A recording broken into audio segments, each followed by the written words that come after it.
afternoon, my friends. I'm out here in my garden to give you a tour for my dear friend Linda Vater, and I hope that you will excuse the noise. We are on a very busy street here, but I hope you enjoy the tour of this garden.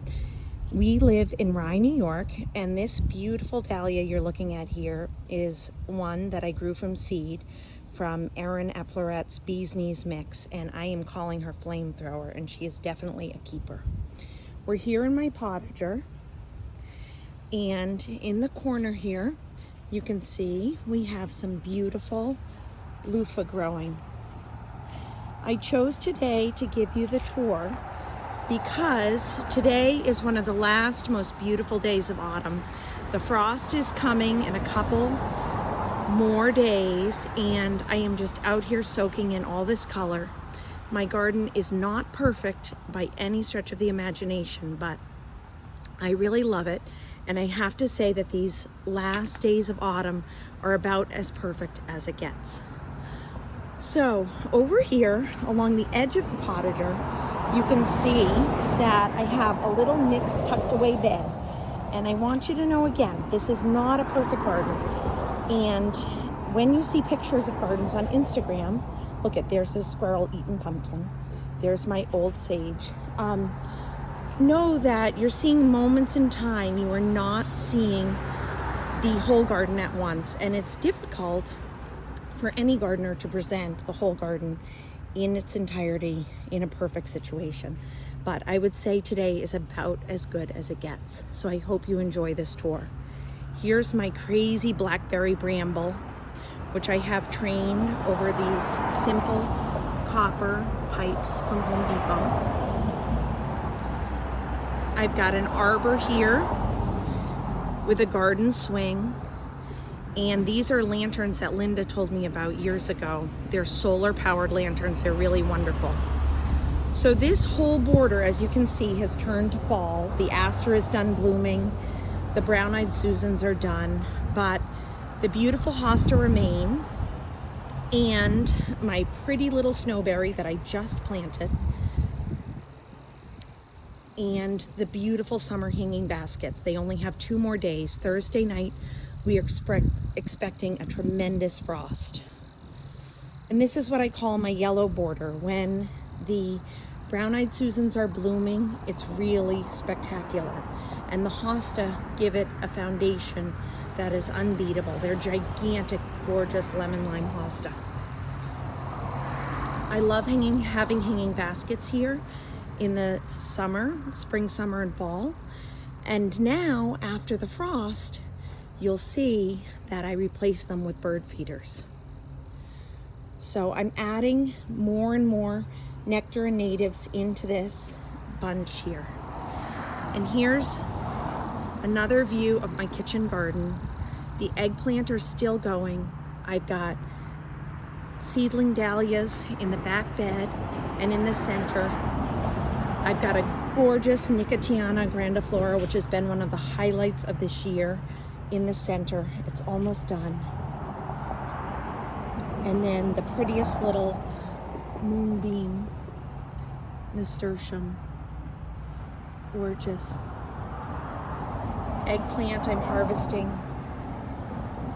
The last binary giant wine zinnia of this season. So beautiful. One of my prides and joys in this garden are these enormous boxwood balls. I have 5 of them going down that line my driveway. We'll walk over now to the Dahlia Patch, and there it is. Growing up the lamppost, I have some moonflowers that are really beautiful in the evening, and in the early morning. I go super early to the train with my husband, so it's fun to see them blooming at about 6 o'clock in the morning. And then I have this beautiful patch of nasturtium and dahlias that this has been a constant now for about 4 years. It makes me so happy. I was inspired by Erin at Florette, and combining it with the nasturtiums was my idea here, but funnily enough, other people, including the talented Becky Crowley, also do the same things in their garden. This big orange monster here taking over all the other dahlias is called Robin Hood. And I'm guessing they named it that because it thieves all the sun and the water and the nutrients from all the other dahlias, but it's still been gorgeous. And then my favorite of this year in this patch, the beautiful Carmen Fiesta. Let me see if I can get in there for you. Let me get this guy up for you to see. So pretty with great coloration. And around the edge of the Dahlia Patch, I have these very pretty fountain grasses. I just love grasses with dahlias. Other years there's been some Siberian sage in there, which this year it's kind of gotten overwhelmed. But the fountain grass with the dahlias and then the moonflower on the lamppost is just so beautiful to me. And there's the cabbage. My friend Harnick will love it that it's still in there. I never did eat it, it's so embarrassing, but it was really beautiful in the midsummer. Over in this corner, I am waiting for a pot to go right in this hole. I love inserting pots into the garden, but you'll see here, I've got my gorgeous Cafe au lait dahlias. I've got an Ito peony waiting to bloom, and then the phenomenal lavender that I love so much. And a beautiful autumn choice sedum that needs to get a little bit divided or cut back midsummer next year. I've got spirea here that I love, and a giant andromeda that anchors our sun porch. A beautiful hydrangea reaching out to the sun. It needs a little bit better pruning next year, but that's okay. I'll take you over this way really quick to show you a new garden that I just set up this year, which are these beautiful terracotta pots that are going to be for herbs next summer. I just did this at the end of this summer. I'm backing up so that you can see the whole thing. But my driveway is one of the sunniest parts of my home, and this was all filled with ilex. And so I ripped it out, I planted thyme beneath, and I'm going to be adding in some daffodils and some more iris under there for a warm sunny garden against that beautiful stone wall. And then up above, two of my favorite things in my garden are these hanging baskets along with the two in the back, and I'll just get up close so you can see these pretty hanging baskets. I ordered these corbels from woodpro.com and I had my carpenter hang them up. I got these gorgeous hanging baskets at a local Portchester garden center, and in them I've got some petunias, some moneywort, some nasturtium, coleus, ivy, and gaura, and a little hot pepper plant. I'll show you this one over here too. So these are gonna probably be hit pretty hard by the frost, so I'm just enjoying them so much right now. Here's my back steps. You can see my beautiful geraniums that I love so much. This pretty little bench from Smith & Hawken I've had forever, and I just love the graphic nature of how that looks there. Love it. That pillow is from Serena and Lily, and those terracotta pots are just from Home Depot. Here's where we keep our food scraps for our compost, our town. We are very lucky to have town-wide composting, and so when my composter is full, I use the town-wide composter, and I just store my food scraps in here, and then once a week they get picked up by the town. We're very, very lucky that way. So I'll take you over this way. Here is my undergardener's little cottage, and honestly, it's looking pretty spooky for Halloween right now, so not a lot to see. I do think my friend Roberta will laugh that I have my Alberta spruce. I love these variegated boxwood that are here, and the Alberta spruce are just left over from a Christmas pots a few years ago, but any little fairy tale cottage deserves some Alberta spruce, like them or love them or hate them. Now I'm going to show you a very messy part of my yard, so just be prepared. So down this path is where I'm creating a native habitat, and at the end of the path is my composter, and I have my climbing roses here, which need a little tie back before winter, and I have these beautiful hollies which I've started to topiary, and I'm very excited about that. You can see so many berries on them for the winter. The robins love them so much. And deep under here, you'll see that On my lot line, I've planted a spice bush and a pussy willow, and I love planting these natives in unexpected places where this is just such a great little habitat. You have the berries of the holly, you're going to have the butterfly nesting of the spice bush and the early pollinating abilities, and then also the early pollination of the pussy willow. So this is just a super fun little area that I'm developing even more. I have some winterberry over here. The birds have already actually eaten all the berries off of those. And I have a very pretty oak leaf hydrangea. So this is a little native area for me that I'm really loving. Here's my little mini greenhouse, nothing going on in there yet, but this will be very busy come spring. Now I'm going to walk you into one of your favorite parts of the garden, and that is our backyard. So we're going to go in this way, and excuse my driveway for a second, I'm going to go quickly.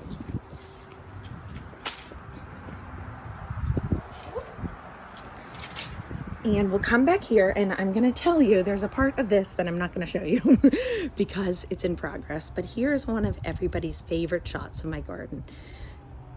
The beautiful patio lined with hornbeam and patio table, beautiful market umbrella. My friend Brandy's maple tree is looking phenomenal right now, all the way in the back. You can see the beautiful mum I got from my friend Kent. The path here is lined with evergreen liriope, and that gets cut back in the spring to provide fresh green growth. And as you come in here, you'll see deep under the hornbeam are hosta, astilbe, boxwood, bleeding heart. In the pots here, my husband and I have our herbs. There's mint and sage, rosemary and tarragon, all the things that we use the most, chives, parsley. I've got a scented geranium here. And it is really one of the most beautiful days of fall.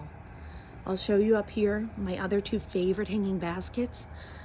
It's very interesting. The frost hit my purple hyacinth bean vine before it hit anything else. So they say that it's colder the higher up you go, and that's definitely the case. The hyacinth bean vine has been done for about 3 or 4 days, but I'm just leaving it up till the frost hits the rest of this. So it's so interesting. The rest of the hanging basket is actually still going strong. They're nasturtium and dahlias, little petunias, verbena, moneywort, all my favorite things. And in this one you can see I've got some gourds. I trimmed this one back a bit. The parsley and the moneywort and the ivy will last over the winter. And this is all looking actually quite spooky for Halloween back here. So we have quite a number of boxwood back here.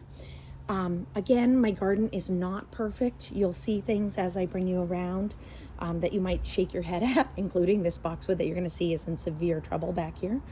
But it's well loved and probably, you know, a little worse for the wear given this corona year with my kids at home. Along the back of this patio, I have Annabelle hydrangea that, again, I'm trying to work as many natives in as possible. So this is their second year. I'm expecting them next year to be truly spectacular. This is where I had the beautiful daffodils, the Martha Stewart daffodils in the springtime. We have a fire pit and a bird bath. There's an amazing clematis that climbs up this topiary form here. I did have to take it down for a little haircut, but it's slowly, you can see, working its way back up. And this is just a traditional Nico blue hydrangea that is slowly fading for the autumn. Over here, you'll see my favorite honeysuckle that scents my garden all summer and spring. I love it. And one of the things we did this year to improve the garden was to pave this walk. It used to have all kinds of grass and weeds in between the stones, but we paved it. The gravel patio is not easy to take care of. I'm going to be totally honest with you guys. Excuse me. But it is really beautiful, and it is fabulous for the environment because it's a pervious surface. The water can just run right through it, and it's beautiful. It's really beautiful. So there's our little dining area, and the other area of which we shall not speak, but maybe we'll talk about next year. One thing I wanted to mention to you is the big green egg. That's the grill we use. We love it so much. We use it many times over the course of the summer.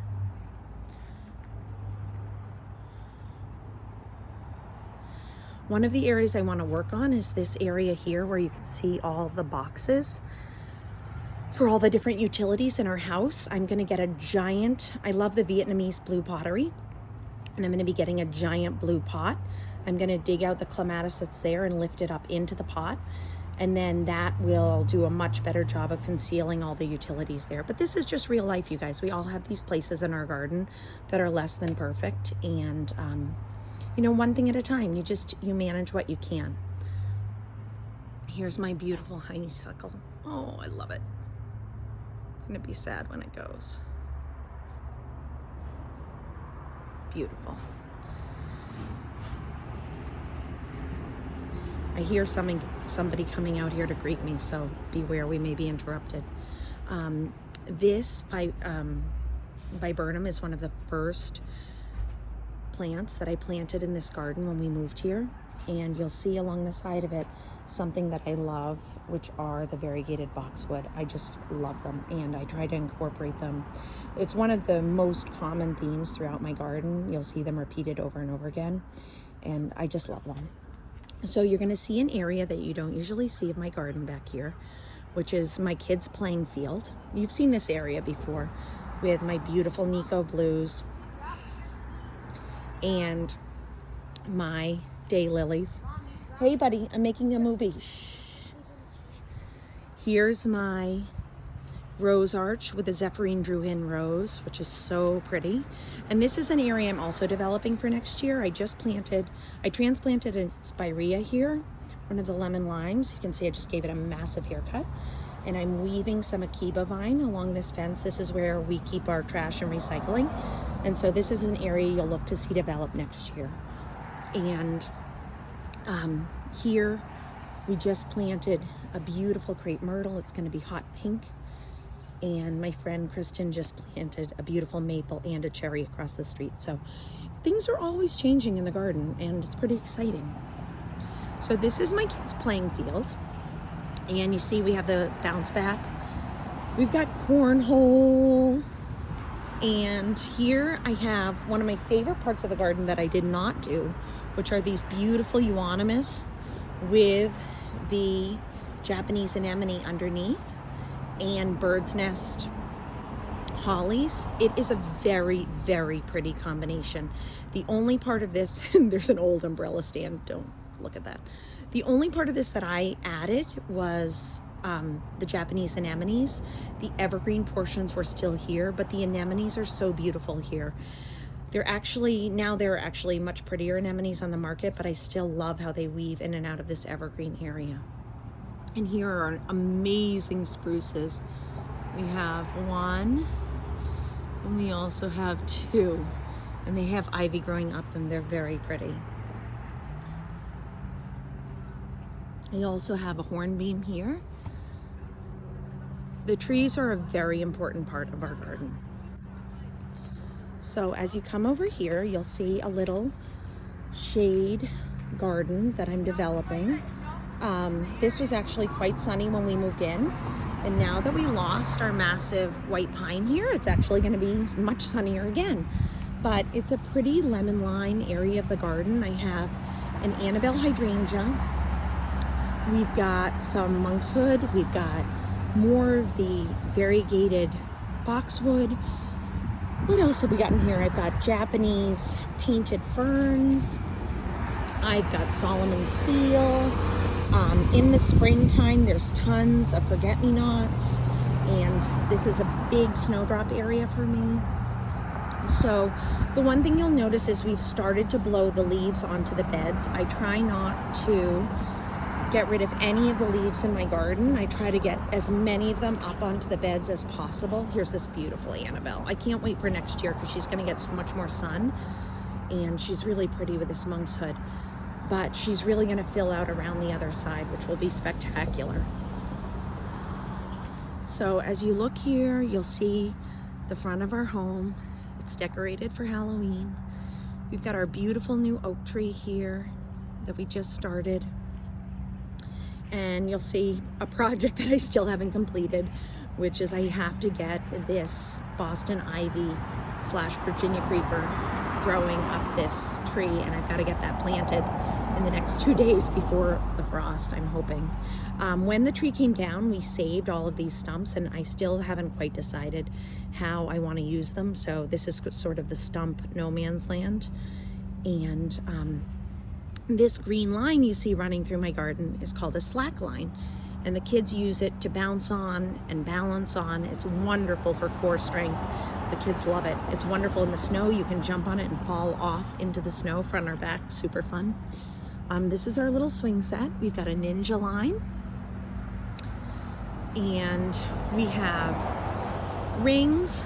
We've got a plain old wooden swing, and then we also have this awesome disc swing that the kids really love. So I'll bring you around this way. This is our front gate, and at the front gate we planted these beautiful little crab apples this spring, and now they are really showing off their stuff in a whole new way. I warned you, we're on a busy street, but they are so pretty for fall, and I just love the color of the little red apples and the bright green foliage that hasn't turned yet. I've got 2 pretty pots here, and then as you look down the gate, you see our front door. My little guy made that wreath. Just so cute. And it's still feeling like summer here, you guys. We've got 2 more days to enjoy all this beauty, and I'm ready for fall. I really am.